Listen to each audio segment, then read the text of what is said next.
Welcome back to the Off the Tools podcast with your hosts Jimmy Hong and Joshua Grootenboer. Today, we're going to be taking a deeper look into what leverage means into your business and how to implement that tomorrow.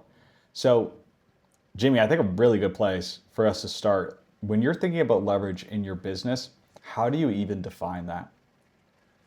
Yeah, I think when I think of leverage, I think of people and being able to delegate a lot more, right? Because when you compare one painter that's a one-man show versus a painter that has like three crews, it's so obvious that the one with three crews has way more leverage. They can do way more work, way more output, way more volume than the person that is a one-man show trying to do everything themselves.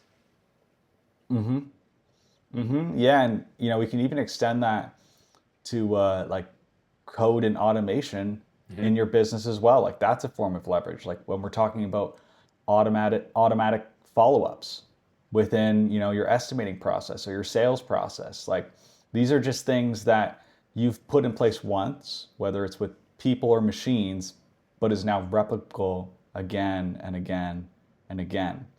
So how do you think that kind of relates to leverage versus doing too many things and now nothing's leveraged at all? Yeah, I think it comes back to what Hermosi says, right? So just not chasing the new, always trying to do something new every time, because every time you do something new, well, you got to have the new people in place or new SOPs, a new way of doing it.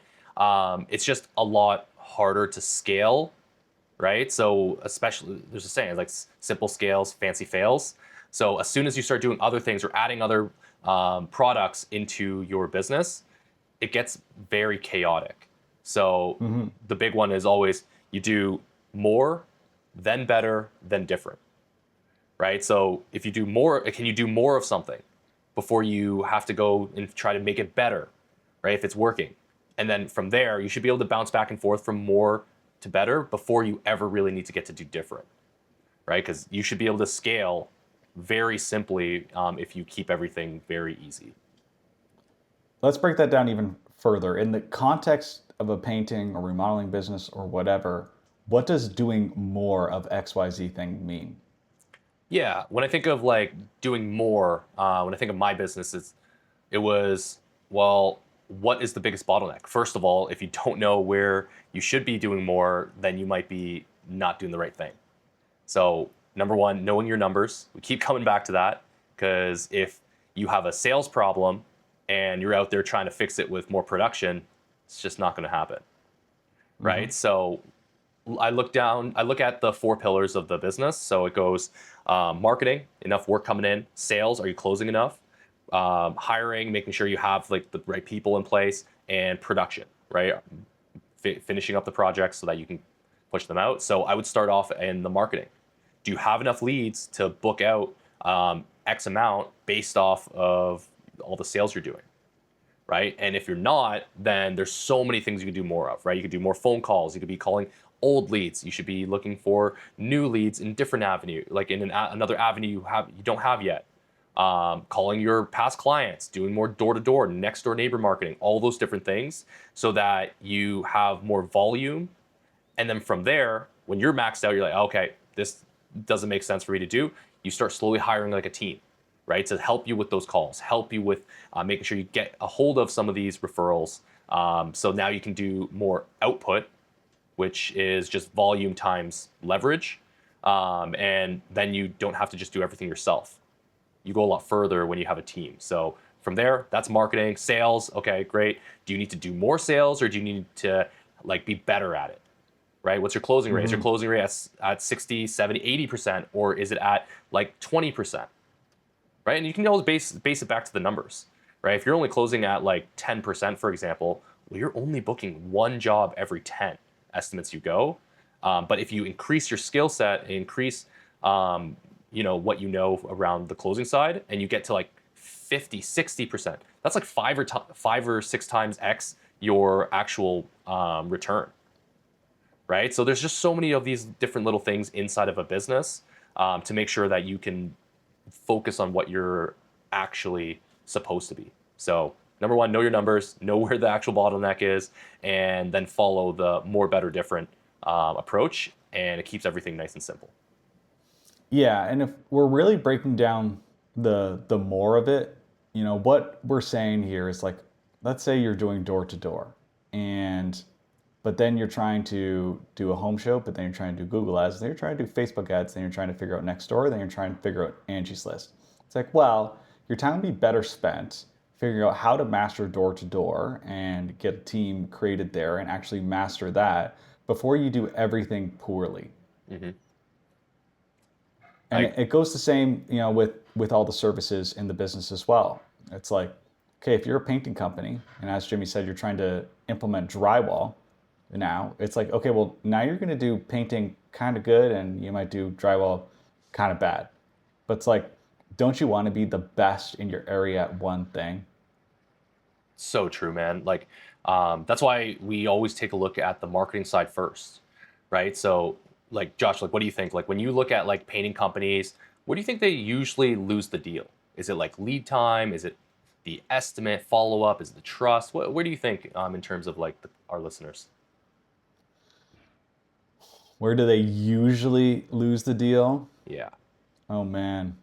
Uh, oh, they definitely lose the deal at the setup call Mm-hmm. for sure. Because if they're not setting themselves up for success during the estimate before the estimate even happens, they're certainly not going to land the estimate. So, an example of this is if you're not making sure that they're actually in a purchasing decision mood, if you will, well, then you're probably not going to land the job. So, a simple question you want to be asking is, hey, if everything looks good on the day of the estimate, you like my price, and you trust us to do a really good job, do you think there'd be any other reasons why you wouldn't want to move forward with us on the day of the estimate? And it's like, well, that's just a question. That's a perfectly honest and normal question to ask. But the answer you might be getting is, honestly, man, I'm just shopping around for some prices. In which case, it's like, well, I have tons of people that are looking to get estimates right now. And I'm not sure if like just coming out there to get you a random quote, I can give you a ballpark right now so roughly what you're looking at. But, I want to make sure that you're actually in kind of that pocket before, we actually move forward with this. Does that kind of sound fair? And some people will go, you know what, yeah, if it all looks good, just come out, give me a price, and we can see what we can do from there. It's like, well, at least you're in a better position. You let them know you're coming for a decision.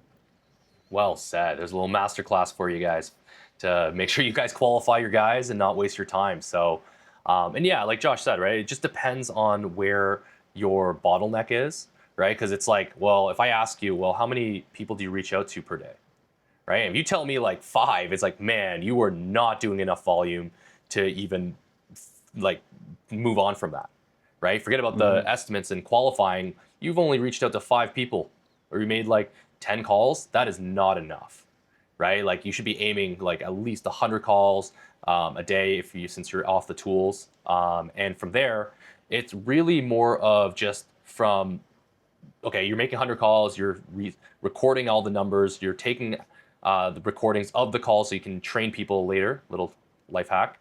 But at some point, you're going to have to, again, like pull back and let someone else take care of that for you, right? Like you're going to feel like, oh, I'm the best at the calls, I'm the best at the sales, but like the real flex isn't like no one can outwork me, right? It's more like how can I leverage this and have a team to do this, right? It's like you versus 5 other callers, right? Even if you're the best caller, there's no way that you can make up the same volume as 5 other people that do that in your business. No, for sure. And, when we're talking about leverage, if you want to really break it down even further, it's like, what can I pay someone to do in terms of outputs that I get a disproportionate return back by them doing that?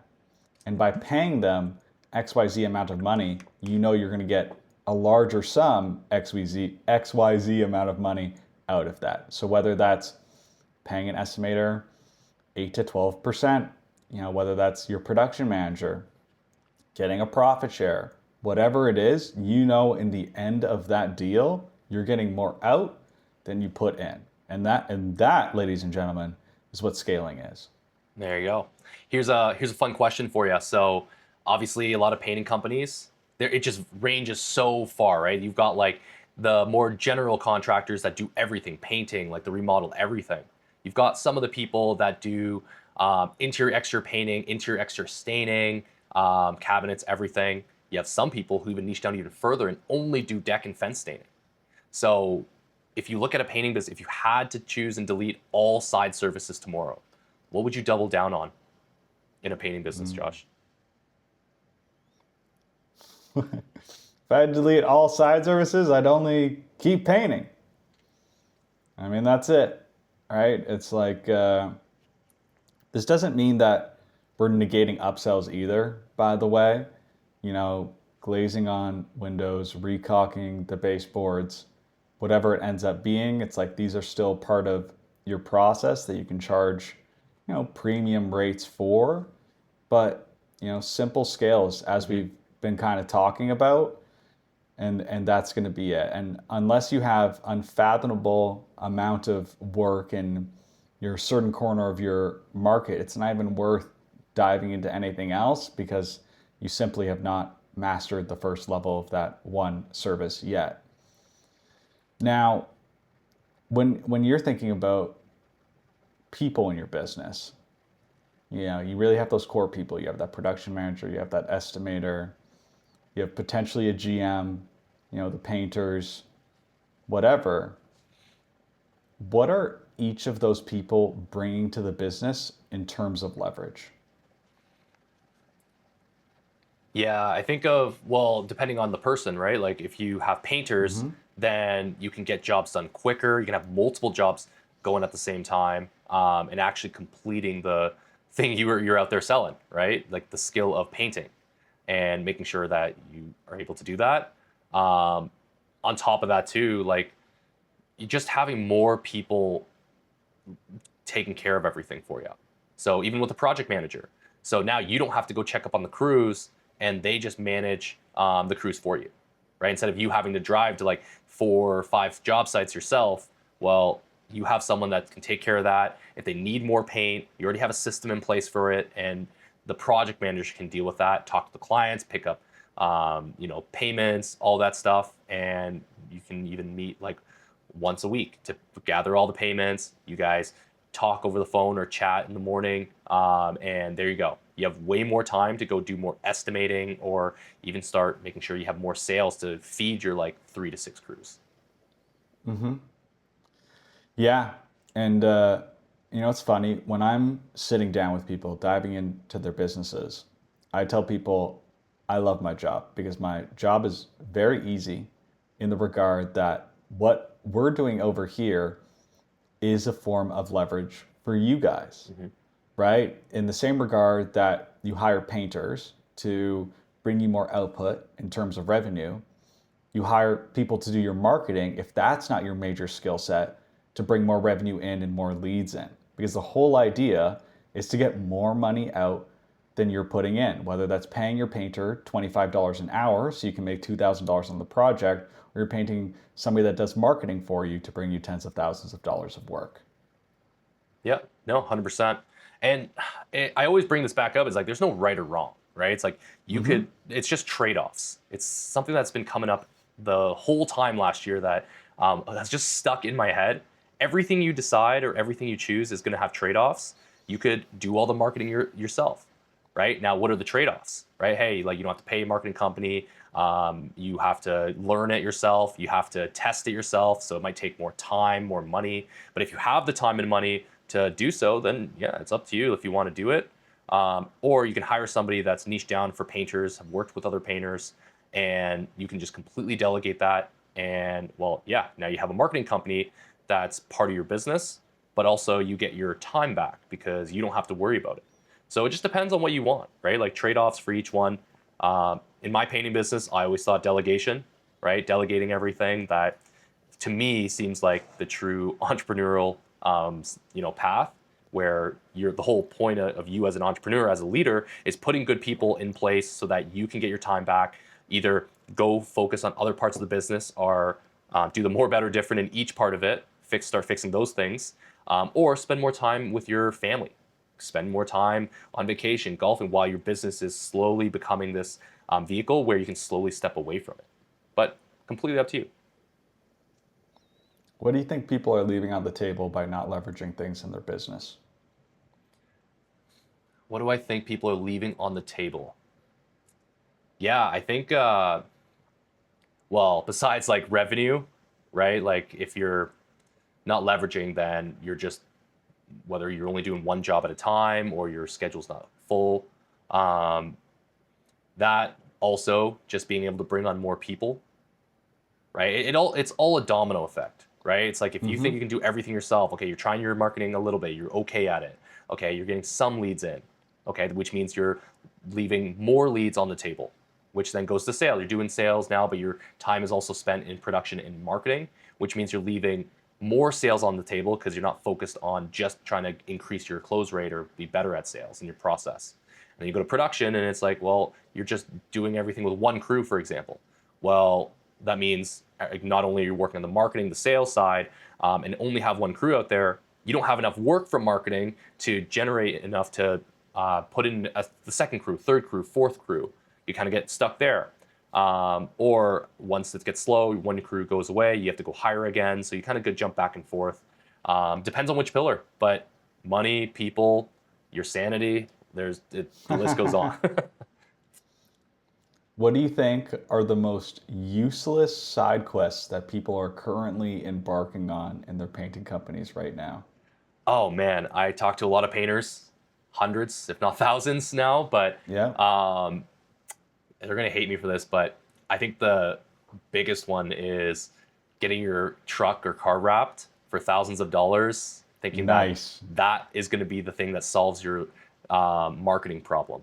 It's like, does it work? Probably, but like, are there better ways than just putting your logo and stuff there? 100%. You're not Walmart, not yet, right? You're not Walmart. People don't even know who you are, and if they do, then great. But there's like so many more active ways of generating work. But man, I would say that's number one. Number two, adding too many services, right? If you want to look at it at the most ideal, right? You see a lot of painting companies do painting and staining, right? We have a client that only does staining. Shout out Dexter. And it's like, well, think of it as from a scaling point. Can you get to $1 million, $2 million, $3 million from just staining decks and fences?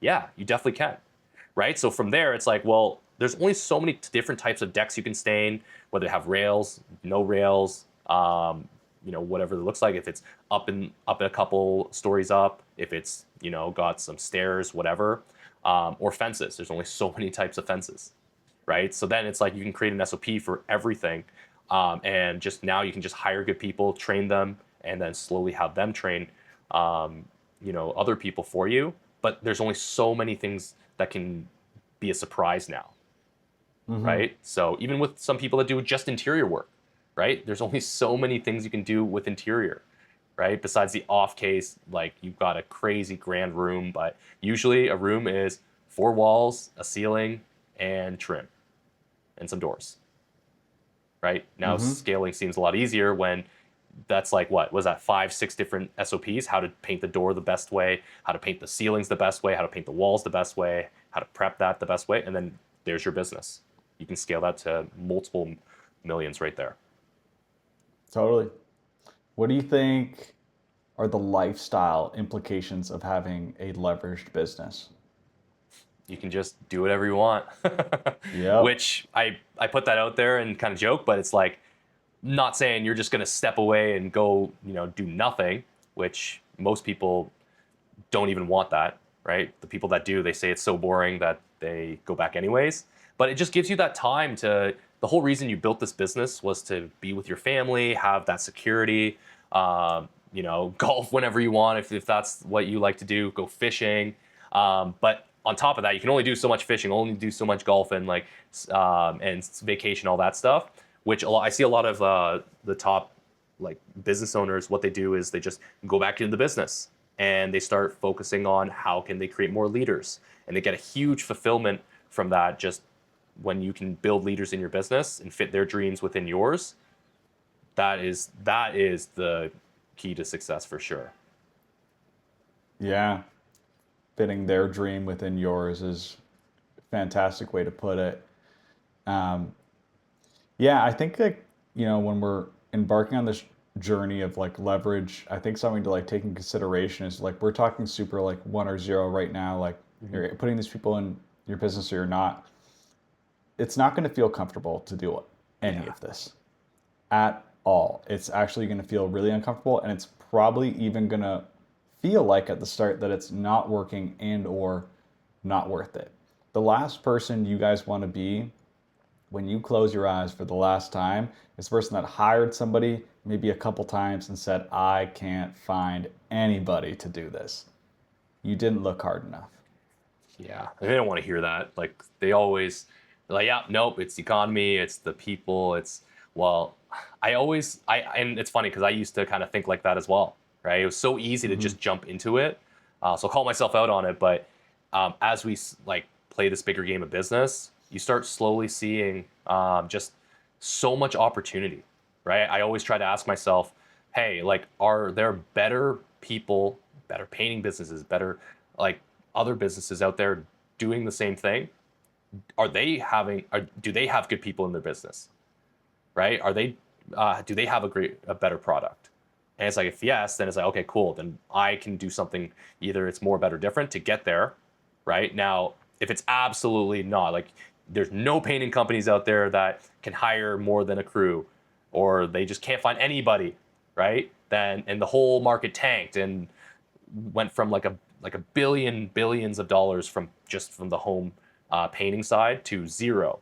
And it's like, okay, sure, maybe I'll entertain your story of it's impossible, but that's just not the case usually. I would say like Mm-hmm. 99.999% of the time. Yeah.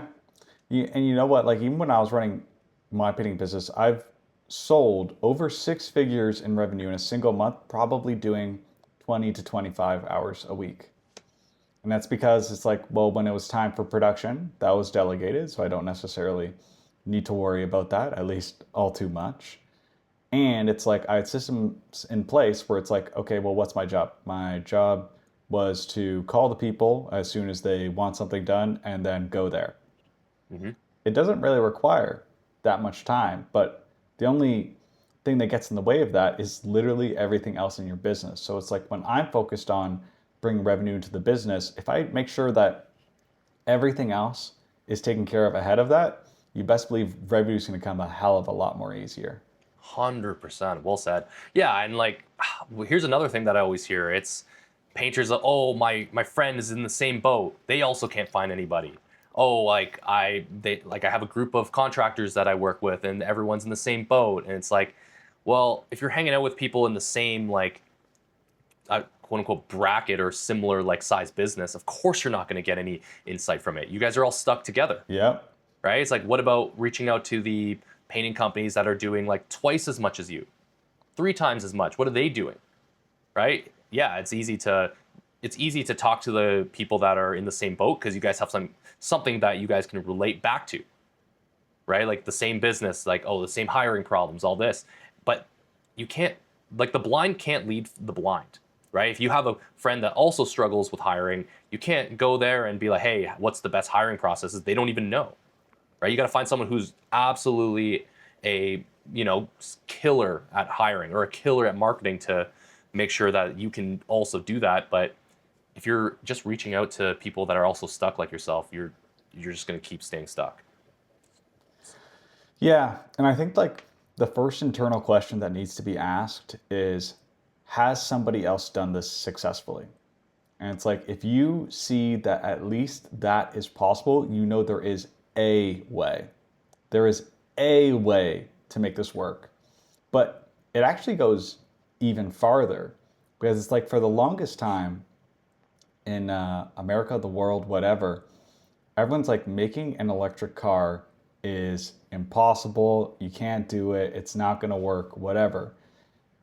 Elon comes around and Hmm. he evolves that internal question. Not has somebody else even done this, but it's like, can I do the impossible?